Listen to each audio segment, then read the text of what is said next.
애청자 여러분 안녕하십니까? TV 바보라의 이윤민 목사입니다. 오늘 시간에는 지난 10월 26일이 박정희 대통령의 서거 한 43주기 기념일이었죠. 그래서 윤석열 대통령이 박정희 묘소를 참배했다는 게 기사가 나와 있더라고요. 근데 이 현직 대통령이 박정희 대통령 묘소를 참배한 게 박근혜 대통령 물론 자기 아버지니까 그렇다 치고 이명박 대통령이 한 차례 참배한 이후로는 처음이라고 그럽니다. 제가 이것을 보면서 정말 우리의 삶이 뭐고 정치가 뭐고 전관예우가 뭐고 또 정말 우리가 참 동방예의지국이라는 우리나라 국민들이 가져야 될 마음 자세가 뭐고 참 여러 가지가 생각이 나더라고요. 그래서 윤석열 대통령의 박정희 대통령 묘소 참배라는 제목으로 촬영을 시작합니다. 촬영을 시작하는 지금 시각 2022년 10월 26일 금요일 한 오전 한 9시 한 50분 45분 좀 지난 그런 시각입니다. 구독, 알림, 좋아요, 공유 많이 해주시면 저에게는 엄청난 힘이 되겠습니다. 저는 이걸 보면서 이 세상에 태어난 모든 사람은 뭐가 있습니까? 공도 잘한 것도 있고 못한 것, 과오도 있고 이게 우리 인간입니다. 아무리 못난 사람도 공이 있는 법이고 아무리 똑똑하고 훌륭한 사람도 과오가 있는 법이에요. 이걸 우리가 생각한다면은 정말 참 우리가 너무 삭막하고 나 유익을 위해서 우리 정파를 위해서 우리 편을 위해서 너무너무 참 못된 짓을 하고 있는 그런 우리 인간의 모습인가 하는 그런 생각이 들더라고요. 그래서 이 박정희 대통령은 뭡니까?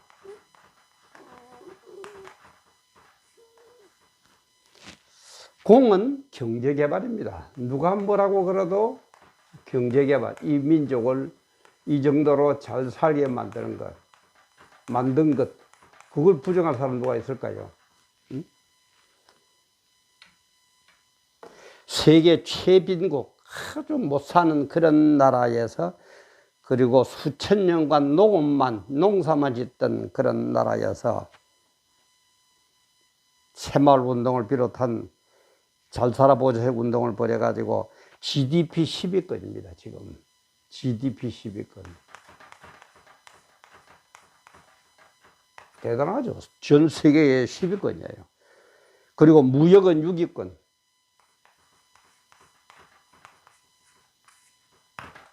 무역은 6위권.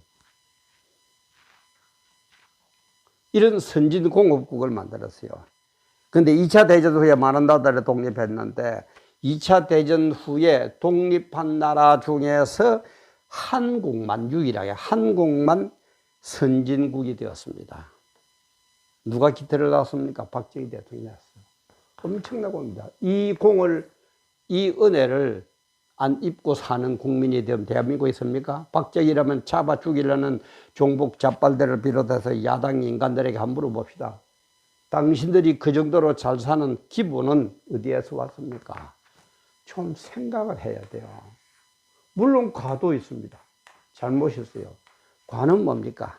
독재, 유신독재. 그죠? 유신독재. 유신헌법을 선포해가지고 독재를 했다는 것. 그리고 또 인권을 탄압했다는 것. 이런 공과가 있습니다. 공과가 있습니다. 그래서 미국 같은 선진국에서 세계를 지배하는 미국 같은 데서도 역대 대통령 중에서 공과가 없는 사람이 아무도 없어요. 그럼 어떡합니까? 잘못은 묻어두는 거예요. 잘못은 묻어두고 잘못은 다시 범하지 않도록 반면 교사를 삼습니다. 그리고 공을 앞세웁니다. 그러니까는 미국이라는 나라가 저렇게 번성해 가는 거예요. 그래서 우리 성경에도 보면 어떻습니까? 성경에도 보면은 한 40여 명의 왕들이 있는데 전부 다 공과가 있어요. 공과가 있어요. 그래서 공과를 전부 인정을 합니다. 인정을 해요. 그러면서도 예우를 해줍니다. 그게 역사서의 기록이에요. 그리고 우리 개인적으로도 관계되고 재미있는 기록 중에 하나가 우리 창세기 50장에 보면 요셉이 110세에 세상을 떠나게 될 때 자녀들 보고 뭐합니까? 내 해골을 메고 올라가겠다라. 내 해골을 버리지 말고 가나안 땅으로 갈 때에 가나안 땅으로 올라가도록 해달라. 그때 이집트에서 그죠? 애굽에서 세상을 떠나게 되거든요.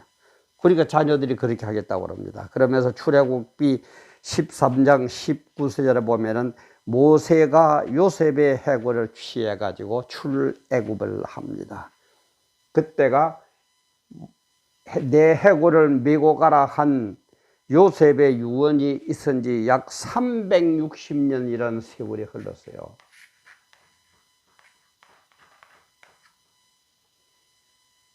(360년이라는) 세월이 흐른 후에 모세는 요셉의 해골을 취해 가지고 여호수아서 24장에 보면은 요셉의 뼈를 세겜에 장사했다. 이렇게 세겜에 장사했다. 이는 이제 야곱이 세겜의 아들 하몰의 자손에게서 금 100개를 주고 산 땅이죠. 요즘 같으면 선산에다가 안장을 했다 이 말이에요.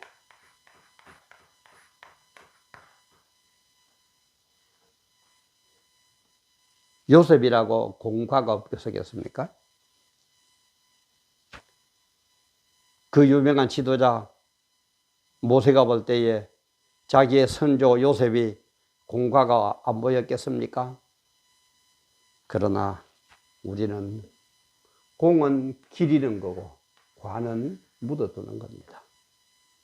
물론 반면교사로 삼아가지고 그렇게 안 해야 되겠다는 것도 하지만 큰 줄기를 보면 공은 이어가고 자랑하고 과는 이해하고 묻어주는 게 우리 인간의 삶이에요.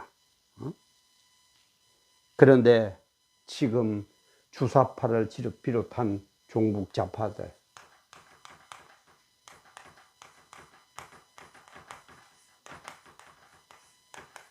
그야말로 내로남불이죠. 내가 하면은 로맨스, 네가 하면은 불륜. 어째 인간들이 그렇게 됩니까? 나의 잘못 절대 인정 안 해요. 절대 인정 안 합니다. 덮어 씌워버립니다. 그 대표적인 게 이재명이죠. 그죠? 그 정도로 부정이, 잘못이, 과오가 형수한테 욕하는 거, 뭐, 어렵게 우하고 놀아난 거, 그래도 내 같으면 부끄러워서도 많은 사람들 앞에, 기자들 앞에 못 나타나겠어요. 싹 씌워버립니다. 그죠? 싹 상대편에게 뜯어 씌워버리고, 자기는 의롭고, 자기는 깨끗하고, 자기는 과는 없고, 공만 있고. 참 주사파, 종북 좌파들. 정말 참 우리, 물론 종북 좌파들이라 그러면은 공과가 없느냐. 맞아, 공도 있고 과도 있습니다. 정말 이 사람들이 하는 데서 우리는 많은 것을 배워야 돼. 저는 종북 좌파, 나라를 북한에다 갖다 바치려는 종북 좌파에 비하면은 박정희 대통령의 어떤 뭡니까, 유신독재. 이건 아무것도 아니라고 봅니다. 왜? 그런 것을 같이 힘을 합해가 일을 하기 위해서는 어떤 독재적인 그런 요소도 없이는 안 되거든요. 대한민국 국민들은. 저는 박정희 때고, 방송국에 있었기 때문에 잘 압니다. 저도 그때는 유신독재를 반대했습니다. 그러나 지금 지나고 보니까, 그죠? 그런 어떤 카리스마가 없이는 이 어려운 대한민국을, 정말 최빈국의 대한민국을 공업국으로 만들기 위해서는 뭔가 강력한 리더십이 없이는 안 되었구나 하는 그런 것을 지금 보니까 이해가 간다고요. 그래서 우리는 앞으로 딴 것입니다. 여야나 정파나 어느 지역이나 남녀노소나 그런 것 떠나서 공은 이어갑시다. 관은 묻어둡시다. 공은 기립시다. 관은 가립시다. 그게 우리가 할 일. 그래야 역사는 이어져 가는 겁니다. 전직 대통령의 역사는 딱 없애버리고 또 누가 대통령이 되면 전직 대통령은 딱 없애버리고 또 없애버리고 그럼 역사가 이어져 갑니까? 역사는 끊어지고 또 끊어지고 또 끊어지고 그렇게 될 수밖에 되겠습니까? 근데 역사 없는 민족은 아무도 없어요. 이 세상에 역사 없는 민족은 한 민족도 없습니다. 공과를 정말 잘 우리 생각하면서 다시 한번 얘기합니다만 공은 이어가고 관은 덮어둡시다. 덮어둡시다. 그렇다고 회개도 하지 말고 뭐 완전히 없애고 이런 거는 아닙니다. 그러나 반면교사로 삼기를 삼되 공은 완전히 묻어버리고 과만 가지고 잡아 조지려고 그러면 누가 살아남겠습니까? 어느 대통령이 지대로 역사에 기록이 되겠습니까? 이 나라의 민족의 역사는 어떻게 되겠습니까? 우리 이 기본 기회를 통해서 자신부터 한번 돌아봅시다. 나부터 먼저 한번 돌아봅시다. 나의 공은 뭐고 나의 관은 뭔지. 내가 내 후손들에게 역사 앞에 떳떳이 내놓을 수 있는 나의 공은 뭐고 부끄러워서 역사 앞에 이런 것은 숨겨야 되겠다 하는 나의 과가 뭔지. 나 자신부터 우리 모두 나 자신부터 먼저 돌아보는 그런 12.6 사건 43주기가 되었으면 너무너무 좋을 것 같습니다. 오늘도 함께 해주신 여러분 대단히 감사합니다.